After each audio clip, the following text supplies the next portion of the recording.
I'm Brad Parks with Morpheus Data. Thanks for jumping on. Today we're going to talk about the past, present, and future of cloud automation. I figured since this was our first go of the year, it's a good time to talk about predictions, where things are going. We'll touch a little bit on kind of what Morpheus is, but really wanted this to be a kind of an open discussion on where we think this industry is going, because it is something that's changing very, very fast. I am pleased to be joined today by Martez Reed. Martez joined us a couple weeks ago, so he hasn't yet drunk the Kool-Aid. I'm having him on here to keep us honest and provide a little bit of perspective. Martez, why don't you say hello and talk a little bit about yourself and why you're uniquely qualified to keep me honest. Yeah, thanks, Brad. I've got a big picture of the Kool-Aid and hopefully hope to chug it down pretty quickly to get Morpheus indoctrinated. But as Brad said, I'm Martez Reed, Director of Technical Marketing here at Morpheus Data.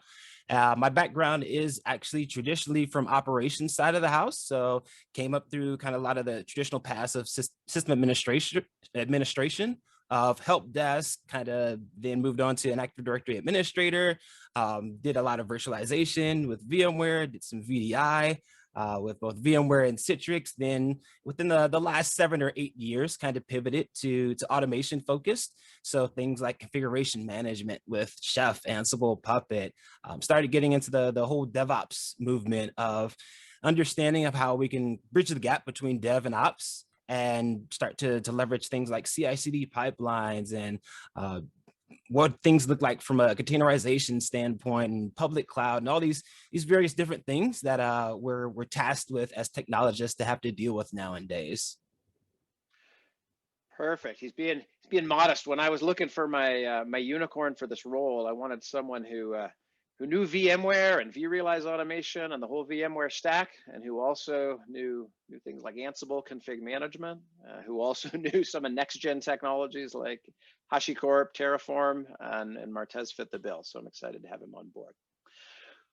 From an agenda perspective, I think I got who, what, when, where. I don't have why, but hey, I did my best. So we're going to talk a little bit about current landscape, some of the trends that we're seeing, share some data from the analyst set, but also want to make sure we keep this kind of interactive. I don't think anyone's on audio, but Martez is keeping an eye on questions and chat. So as we're going through, if anyone has something to share or has a specific question, let us know, and we can make sure we go down that path and talk a little bit as we go through.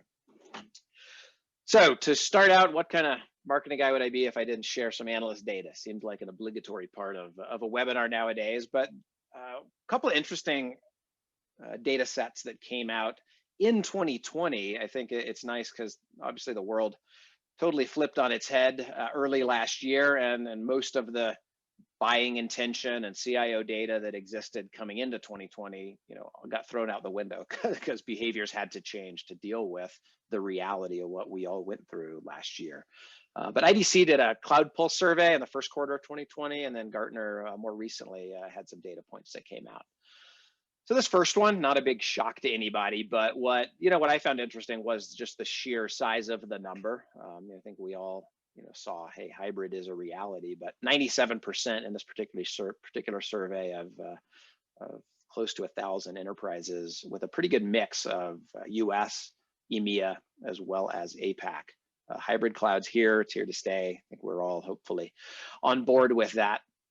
As part of that, if you're going to be using a mix of multiple public clouds, as well as potentially multiple platforms on-prem, hypervisor-based, container-based, you start to have to think about how do you manage in a consistent way across those different entities. So cross-cloud control planes rising to the surface as a key factor. It's certainly something we've seen this year, compared to a couple of years ago. The number of funded projects around hybrid cloud management, cloud automation are at an all-time high. I think it's probably why we've also seen a pretty good uptick on this topic on this webinar. One of the other pieces that's interesting just in terms of change over the last couple of years, if I think about 5+ years ago, lift and shift and everyone's moving to the public cloud was a big topic. But we've always seen private cloud and on-premises still being where a bulk of the workloads live. And now we're seeing behaviors where that initial set of public cloud exodus, they're getting some sticker shock. They're starting to think about how they can take those behaviors and those patterns that were learned in the public cloud and bringing them back on-prem. So repatriating workloads, but with that, bringing a new expectation of what on-prem private cloud should look like. It has to be as good, if not better, than the public cloud in a lot of ways. And then lastly, this is from the Gartner data set, and I thought it just was spot on with a lot of the topics we're going to touch on today around self-service infrastructure. Not necessarily cloud management platforms or cloud management by name, but the rise of platform operations and platform engineering teams in a lot of the larger enterprises. And with that, the charter to build self-service infrastructure. Going to be a big focus for a lot of companies over the next few years, and certainly something we're seeing in the customers that we're talking to. So this is the, oh, hey, jump on in. Yeah, Brad, it's interesting to see that two of the bullet points talk about complexity in a lot of ways, and I think it's definitely interesting to see that complexity is obviously a big challenge, especially with IT now, and then also the fact that, in my opinion, it's only going to continue to get more and more complex as we add in more workloads and more different models of deploying applications. For sure. I thought IT, was eventually going to make things super simple. I'm going to blame, I don't know if it was Mark Twain. He gets tasked with a lot of a quote attribution, but sorry, I wrote you a 10-page letter. I didn't have time to write you a 1-page. It takes a lot of work to make a complex topic seem simple, and I think nothing shows complexity than a reality check. This is actually a visualization I stole from one of our enterprise customers a few years back. They had their version of this printed out on the side of their war room when I was visiting their headquarters, and underneath it they had the 200 plus steps that it took. They had literally mapped out every handoff, every API call from the time a development team requested a service or an application stack to when that service was really fully delivered in a production ready state. This is still 10 years into cloud and DevOps being an everyday thing. This is still the world I think most of our enterprises deal with. I think it's also why a majority of private cloud projects ultimately fail in a lot of ways over the last several years, because it's not just, hey, I need to clone a VM, or I need slightly better VMware as part of my VCF stack. It's the end-to-end integration from service request on the front end, triggering that. How do you authenticate and make sure that requester has the right permissions to do what they're asking to do? Tying into config management. Where is this workload going to live, right? Is it, to your point, Martez, hypervisor based? Is it being modeled out for a containerization play? Is it tapping into some sort of public cloud PaaS service? Is it protected, logged, backed up, on and on and on? I guess you're a little closer to this, coming from the field engineering world and your work in config management. Any stories or tidbits to add? Is this still reality is in the way you see it? Yeah, I mean, it's definitely still reality, and obviously you see it a lot often in private cloud deployments. But I think as things continue to move forward in terms of public cloud maturity, you're going to start to see some of this take factor in as well. Just the idea that in a lot of situations, in companies going to the public cloud have decided that a lot of the rules of on-prem environments, we're not going to sort of shackle the public cloud with, at least initially. And then I think we're at a scenario or an inflection point for a lot of companies where, okay, it's great that we were able to deploy workloads to the public cloud, but now we've really got to start to mature the process of things like backups, of things like integrations with our CMDB and all these different other components that we've traditionally thought of as things that we just inherently do on-prem, because we've been doing on-prem for so long that this is just part of our process.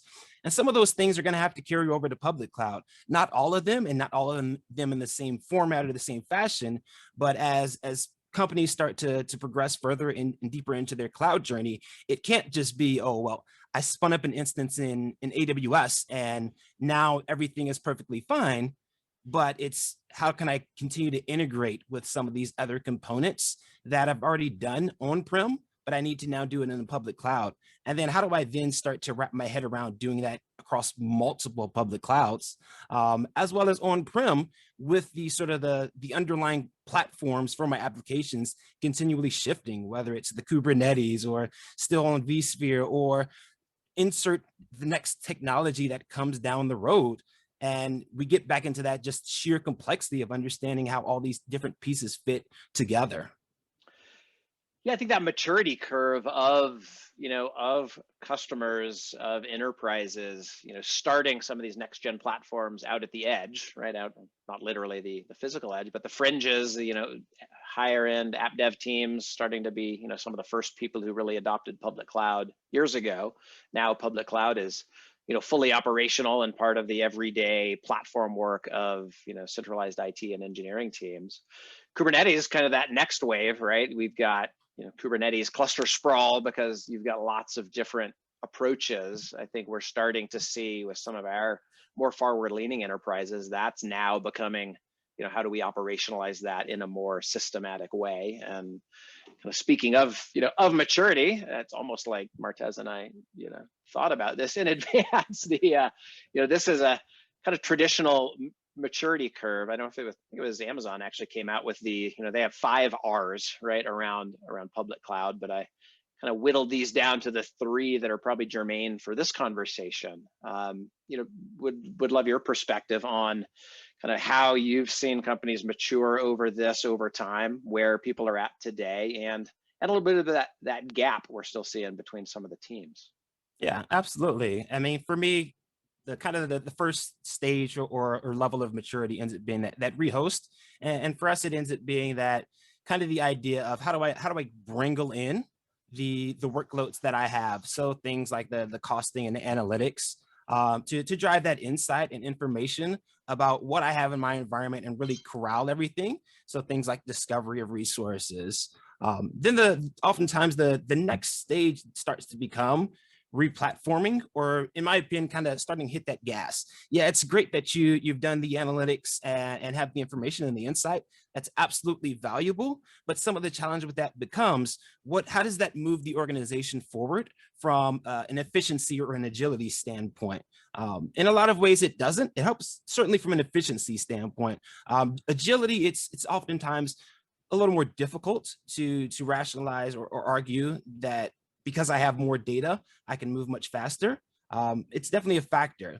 But when you start to get into being able to re-platform or change sort of the workflow and the experience that you're utilizing for deployment of applications, deployment of workloads. And so this is where, in my opinion, is really the kind of the sweet spot for Morpheus data, to where I have the requisite data of where your workloads are, kind of what the cost is, the spending. And now I can also start to transform what you're doing as an organization from an automation perspective. So the idea of being able to provide that self-service capability, similar to what organizations have obviously been able to experience in the public cloud, kind of to the fast moving sort of POC type of nature of the public cloud, where I can just swipe my credit card and get an EC2 instance, or get a Kubernetes cluster. Being able to leverage that capability both on-prem as well as in the public cloud, and being able to do it in a unified experience is really powerful. And then also be able to provide those guardrails around what's being deployed and how it's being deployed. And then oftentimes the sort of that next step, or that next level of maturity, ends up being that rebuild stage, where it's, yes, we've got our workloads being provisioned automatically and consistently.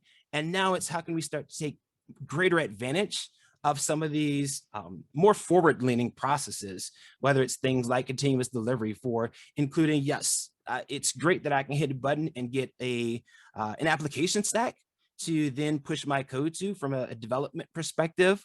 But how can I start to tie that into my CI/CD pipeline of I push a new version of the code, and now I need it to go end to end to actually delivering the code into production without a human touch. And then the other kind of common thing that comes up is infrastructure as code. It's really big nowadays. And so how can you start to take advantage of that, but also be able to provide those guardrails and that structure around infrastructure as code, so where it doesn't feel so disjointed in terms of how it's being used across an organization. Fantastic. I think one of the things I've seen, at least as as we've been engaging with big enterprises and service providers over the last 5 years, that early stage that's still not gone away. And there are a lot of companies, a lot of application workloads that are still, in that either lift and shift or just needing to get more efficient. You don't ever stop, right? Even though this is kind of pictured as a progression, I think it's additive. You don't stop doing the other two, because these application libraries are so vast. And we also see the kind of this tension, and you mentioned today a bulk of enterprises are probably in the middle here, right? They're now focused on that, and that tension between dev and ops is potentially at an all-time high. But I think one of the things I'm excited about is I think we're seeing more of an acknowledgement that it has to be solved, and these centralized platforms operations teams are the ones tasked to solve it. So I think with that in mind, just sharing some other data. Here's a little bit of a pitch for some a webinar we have coming up next week. I've actually got Jay Lyman from 451 teed up. We're going to go deeper into some of their recent research data around DevOps, but I wanted to give a little teaser. Any data points on here that ring true to you based on some of the projects you've been involved in the last couple of years? Yeah, the big one that jumps out to me is the one that talks about lack of skills and training, especially as companies are starting their or early in their digital transformation. It's all these different and new tools that people are having to learn. I mean, one example is you look at the CNCF landscape chart, which is quite the eye chart, but the idea of, as a practitioner, of potentially having to think about learning so many different new tools and capabilities. And also the aspect becomes just simply the pace at which technology is moving is difficult to keep up with, in the idea that if you look at something like an AWS, where it's seemingly every week or every other week, they're releasing a new feature or a new capability, and you're trying to keep up with that. You're also trying to keep up with what's new in Terraform or what's new in an insert tool of choice that the organization has decided to settle on. And it seems like a never-ending battle just to try and keep up with what you need to be able to leverage to really help your organization be successful with sort of your DevOps practice. No, for sure. I think that's definitely one we see in I hate the word traditional, but in enterprises that have been around for any mature amount of time. You don't get to put down the work you did 5 years ago, yet you're constantly picking up new responsibilities, new platforms, new items on your punch list, and it's just unsustainable to do without starting to abstract, unify and consolidate how you're doing that work. And that's really where a lot of our focus has been.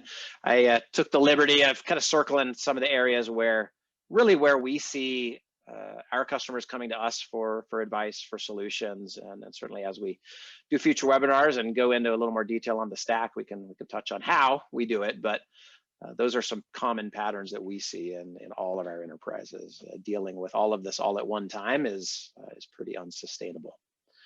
So if this is kind of how people are thinking about DevOps, I think the other dimension, north-south, is where are these applications landing? And we talked earlier about 95% being hybrid cloud.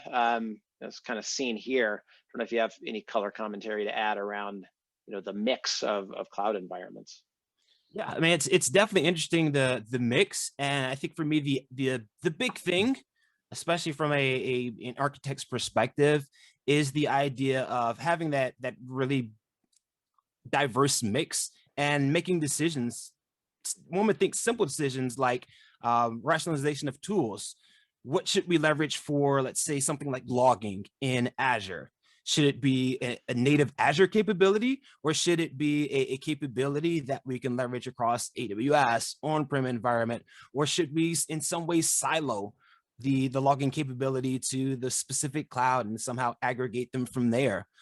And what those kind of decisions lead to is that additional technical complexity that we talked about earlier is I've got all these different components and tools that need to talk together and work together, because I have a diverse environment in terms of deployment of workloads. And so how can I start to get visibility and wrap my head around how to manage that at some semblance of scale?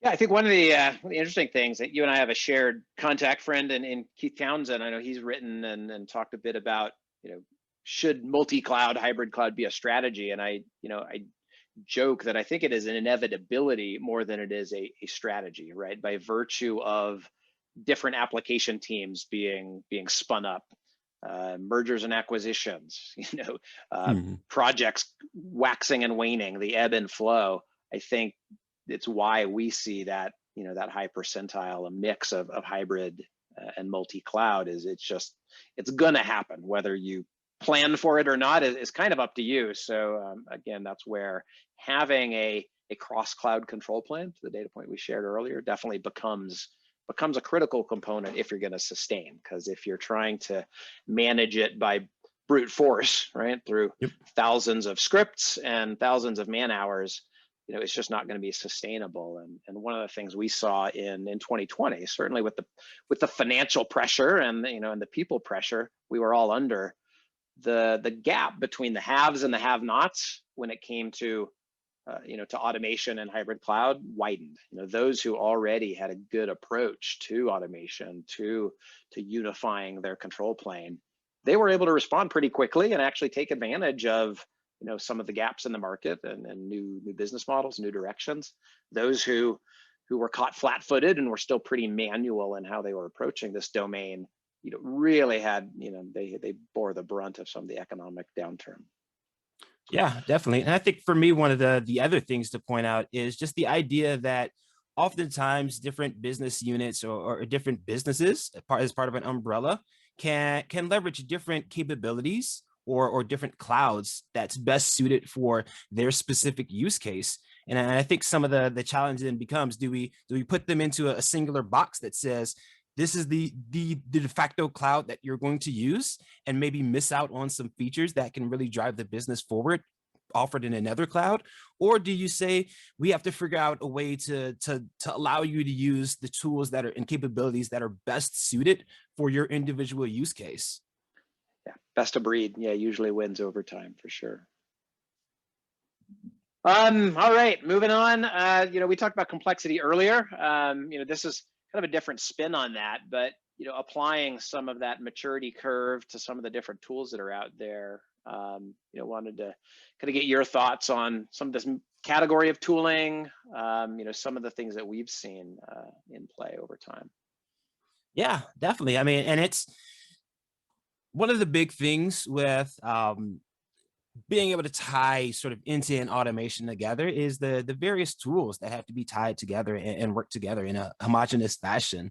And so for me, oftentimes it's generally you start to think of where are my workloads running? And so that is things like hypervisors, a vSphere, or public cloud, AWS, GCP. And then that underpins kind of where you're starting at to say, I need to deploy a virtual machine or a container. Now, then it becomes, well, how do I start to turn that into something that's useful? And so that's where we start to oftentimes sprinkle in something like configuration management with a Ansible, Puppet, or a Chef to configure that machine to meet the specific business case. And then we start to have to accommodate for, okay, how is the application getting to that particular machine? That's where we start to look at things like the CI/CD pipelines of the build process. And now all of a sudden we're having to wrap our heads around all of these different moving parts to get them to tie together. And I think similar to the discussion we just had about best of breed tooling, the challenge is for organizations, a year from now, the tool that was potentially best suited for your specific use case may not be the tool that's the best suited for your use case anymore. And so some of the challenge becomes that obviously that inherent investment to say, okay, you know what, I invested in this tool.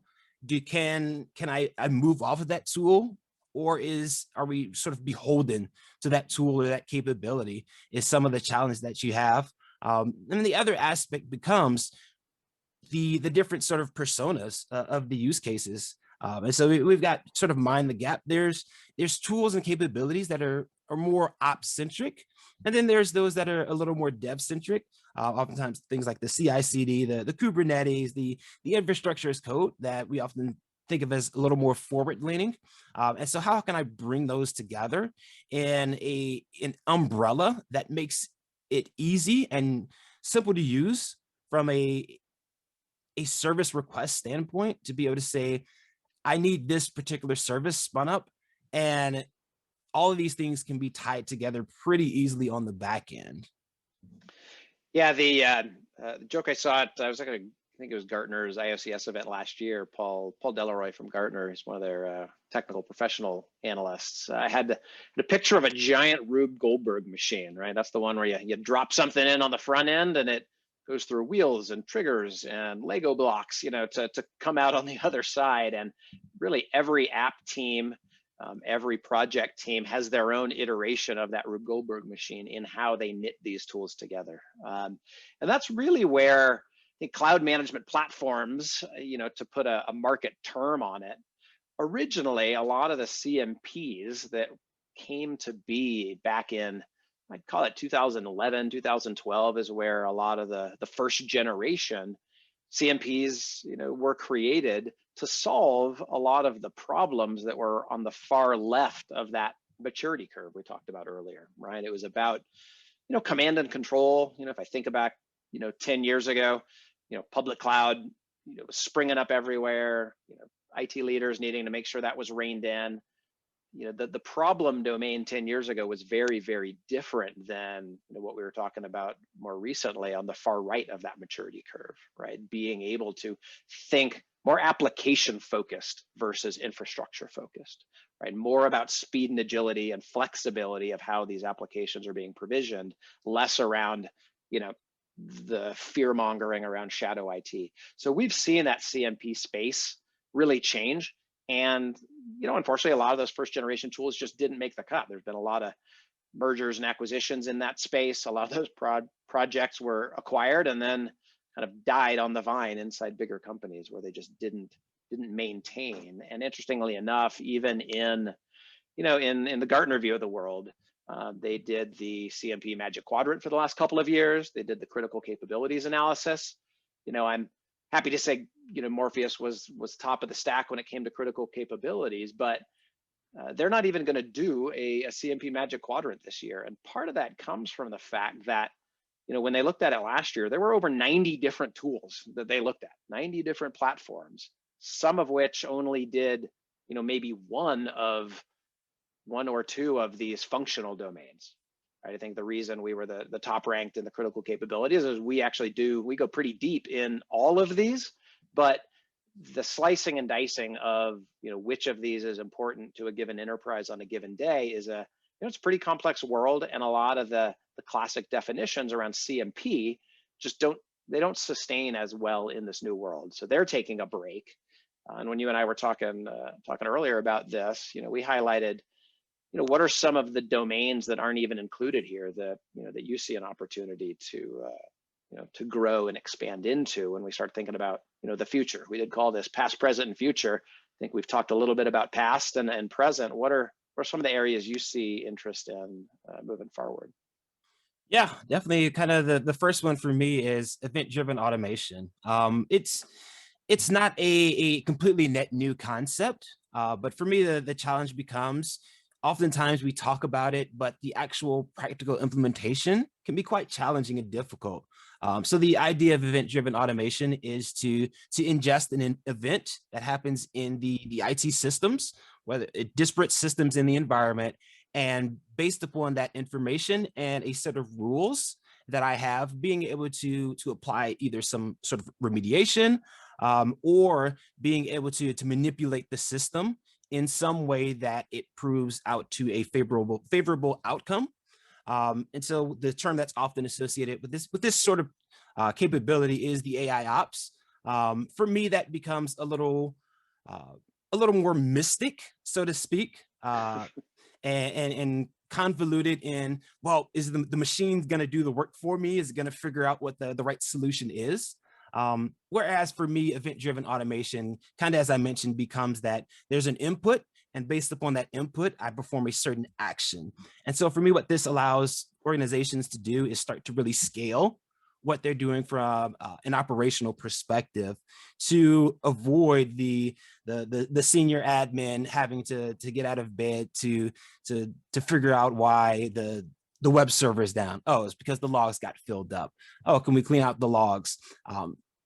The thing is, those examples seem very, very simple and very unsexy, so to speak, in comparison to AI ops. But at the end of the day, really what we're trying to do is be able to free our valued employees up to do things that are more valuable to drive the business forward and not be sort of subjected to the day-to-day drudgery of the process of maintaining systems.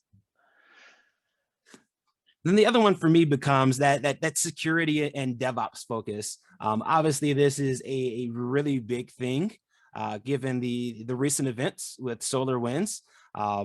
Is that there's now sort of that increased focus on how do I secure my workloads, how do I secure my environment? And for me, we've, as an industry, had a lot of concepts and a lot of things that have been available, things like zero trust or microsegmentation, vulnerability detection and remediation.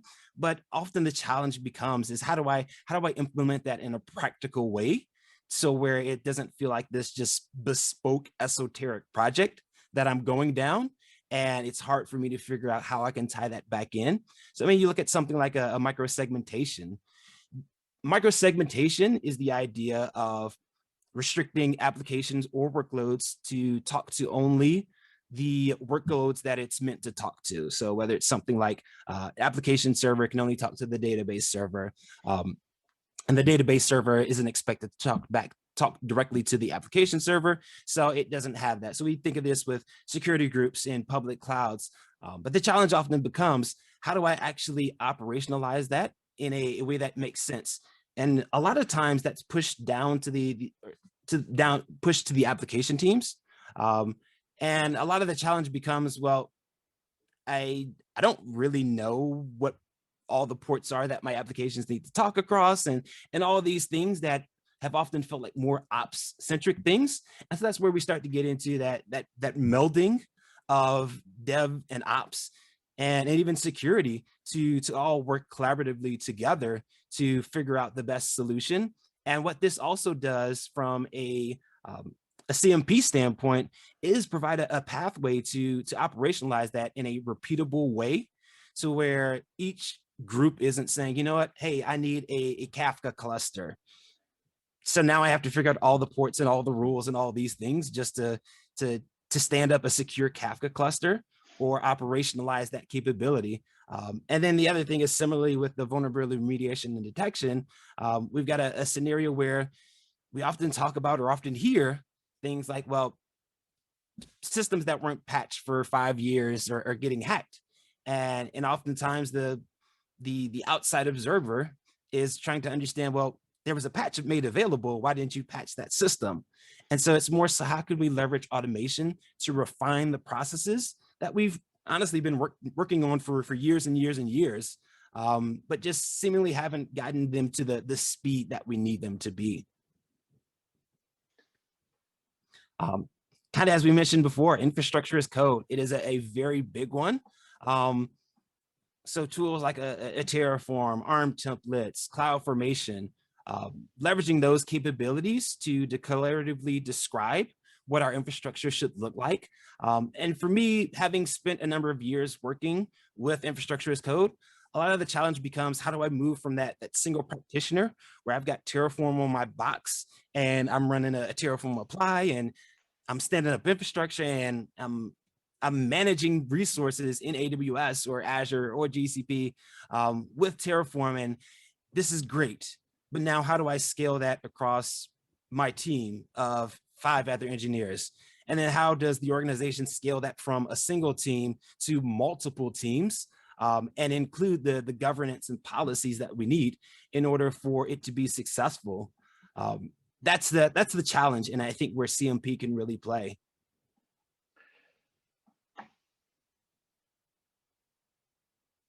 And then the last one is the Kubernetes piece. We mentioned Kubernetes. Obviously, everyone in the tech industry, I'm sure, has heard of Kubernetes, and we'll continue to hear about Kubernetes from now until whenever, dare I say, Kubernetes goes away or gets abstracted by something else. But the challenge becomes kind of similar to the initial POC concept that we talked about. Usually what happens in organizations is I bring in a technology and I get my feet wet.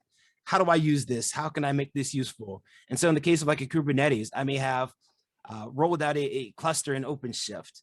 Great, I've now got a cluster. Well, now depending upon how we decide to design how we're using Kubernetes, I may then need another 5 clusters, another 10 clusters. Oh, and now I've decided that now we need to move into AWS or Azure.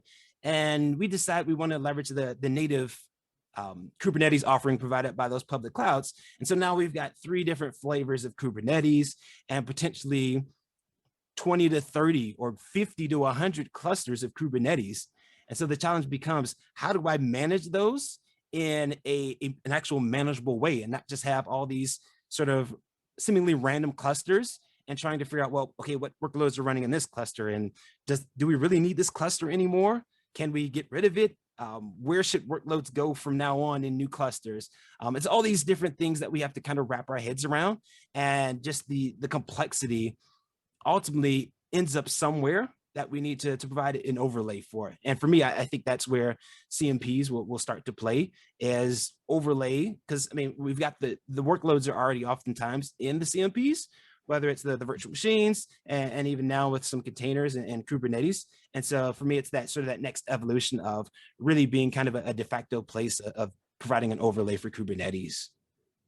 No, good, great perspective. And I think one of the, I guess, factors I had when I was writing this out and doing the abstract for this, right? CMP is dead, long live CMP. I don't know that it's going to be a CMP, quote unquote, in the way that, you know, Gartner has it described here, but you know, really it's that unified approach to operations that brings together these different elements in a coherent way. I think that's the only way it'll scale, right? Simple always wins. So the more you can bring this together in a way that's consistent and easy, I think it'll help enterprise teams. And you know, we talked a little bit about past, present, future of just kind of the industry and where we've seen. I think it is worth a quick nod on Morpheus. We haven't flogged a Morpheus. It is a Morpheus webinar, so I did want to give folks who might be new to us a bit of a perspective on some of the concepts that we've talked about. So if I go back to our own past, you know, Morpheus, interestingly enough, did not come to be as a platform or a tool to go, you know, make a bunch of money in the industry, right? We had a different origin story. About, I'd say 11 years ago, a group of, I'd say 25 or so senior DevOps architects inside a $1.5 billion private equity firm, they were tasked with going into dozens of different companies, transforming their IT. You know, they didn't use the digital transformation marketing slogan. They were just said, hey, we bought a bunch of these companies. We have to go turn them into best-in-class IT shops, you know, modernize their applications, deploy new app stacks. You have to do it very, very fast. You have to do it in a well-governed way, and you can't spend a bunch on IT operations. Go do your job, right? So this group had to ultimately end up building a lot of intellectual property and really repeatable patterns around embracing that challenge and getting their job done. So they did just that. So for the first 5 so years, they were off doing their job, building up these modules, using them over and over again in thousands of application deploys. It was about 5 or 6 years ago that we looked externally at some of the challenges that we're facing big enterprises and said, hey, we've built a best-in-class platform for doing what we need. How do we start to pivot and turn that externally and help some of these other enterprises? So it's really where we got our start. We didn't try to be a quote unquote CMP. We were a self-service platform to help development teams and operations teams get their jobs done in a very efficient way. Along the way, we happened to check a lot of the boxes around what the industry was thinking a CMP should be, but we also had a different take on that. It was very application focused versus being very infrastructure focused. And I think we're starting to see as an industry, as customers are maturing in their approach to that hybrid cloud landscape, they're starting to have needs very much in line with the needs this group saw 5-10 years ago. From a tenant perspective, right? We have a few things that we talk about often when we're working with customers. We are a unified platform, right? We're bringing together those different components in a singular view. I'm gonna shy away from the single pane of glass, right, phrase, because I hate it. It's been promised but never delivered by vendors since time immemorial. But we do bring things together in a unified way. We're agnostic, so we span dozens of different cloud endpoints.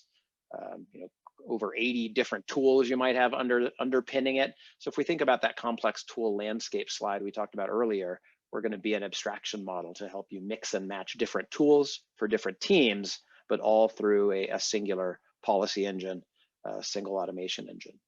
And then lastly, because we are more application focused than infrastructure focused, it's responsive, right? It's future proof as people are modernizing from bare metal and VM based applications to start to take advantage of containers, of more public cloud services. We want to be able to help customers respond very, very quickly to those changes without that anarchy, while still having guardrails in place. A quick rundown of the feature stack. Again, I'm not going to go into detail here. We're going to have some other webinars coming up where Martez is going to go drill down in excruciating and exciting detail on each of these. But I want to give you a little flavor if you're following up after here. So self-service really is the core. It's around self-service provisioning, but some of those different groups that we see kind of building that self-service infrastructure, first and foremost, is that platform team. Platform engineering is tasked with building a true private cloud. They've inherited those different public cloud accounts and they're having to operationalize that. We mentioned earlier, operationalizing Kubernetes management, cluster management. These are all abstractions, capabilities that Morpheus brings together through a single unified interface to pull all the pieces together, provide the governance around it, and even carry that into day 2 task automation with operational workflows. Second big stakeholder when it comes to hybrid cloud and self-service is security. You can't just give somebody a portal and say, have at it. That's how you end up with public cloud VM sprawl and all the problems that come with it. So core to everything we do is a security and a governance model, right? So establishing role-based access, connecting into your identity providers, mapping out groups and roles, and making sure everyone is staying within the guardrails that the security team and the platform team set. But you can't do governance and security if it slows down the business. I think that's what we've seen with a lot of those first generation approaches to cloud management, right? They were great in terms of maybe solving the control problem, but they ended up dying on the vine or becoming shelfware because the application team didn't get what they needed out of the equation. And so the third big pillar for us is meeting the needs of the development community around multiple platform support, being able to embrace infrastructure as code, whether that's our own declarative DSL or cloud native. So wrapping governance and policy around CloudFormation, around ARM, around Terraform, pulling into your GitOps, right? And being able to version those automation runs and do that programmatically.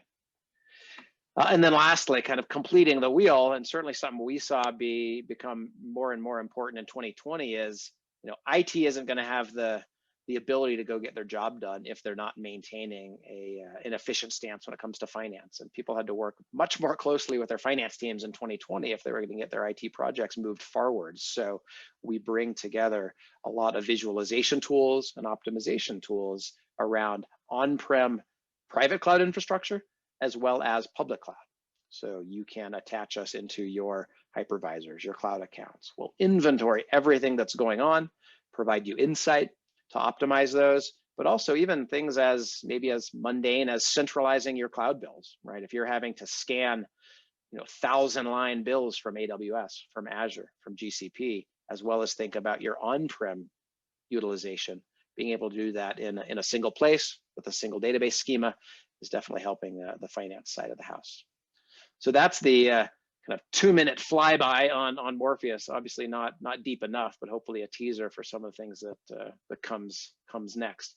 Knowing you're a little bit newer to the team, any perspective to add on some of those different stakeholders in big projects?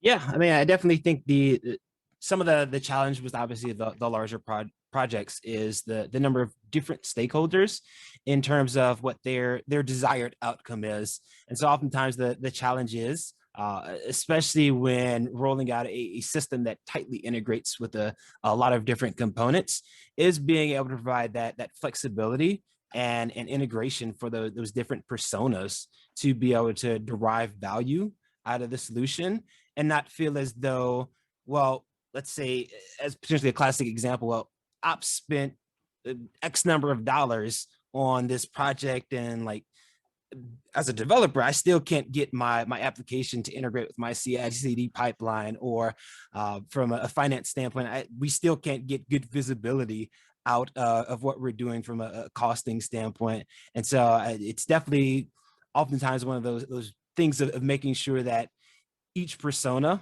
has a clearly identified expectation of what the outcome is going to be. And obviously with Morpheus data, for me, one of the big points is the ease of deployment helps provide that a quick turnaround for being able to provide the value to those different personas, to where it's not, I'm spending, let's say like 8 months trying to stand up just the core infrastructure that will help ops, but being able to quickly get to those different personas and give them back value.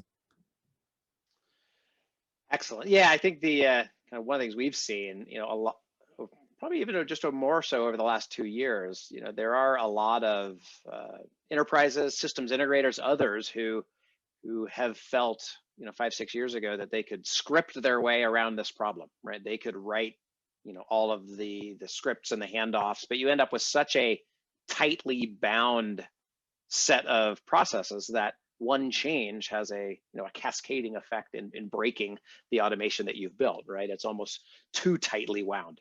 It gets very brittle. So I think loosely coupling and abstracting all of the endpoints gives our platform a much more sustainable approach to automation, and it's something that we're seeing. A lot of those people who did DIY, orchestration 5-6 years ago have seen the religion that is not a sustainable path, and they're coming to us to have a more sustainable future. So look forward to talking to everybody more kind of over time and digging into a little more detail on that with Martez. A couple things coming up in terms of what's next. We do have that webinar I mentioned coming up next week. So please jump on the event page if you'd like to get a little more firsthand insight from 451 on some of the data they've seen. Would love to talk to you guys one-on-one. If you want to get a demo, just go to the site and request one, and we'll jump right on that. And then lastly, we do have a community edition of our software. We've had probably well over 1,000 just in the last year pick that up. And if willing to have a play, we've got some links to some training resources as well. And then we're a very agile team. We're on about a 4-week release cycle, so keep an eye out on upcoming webinars. We're going to cover some of our 5.3 release that's coming up shortly. And we're excited to tell you where we're going with this platform in the future.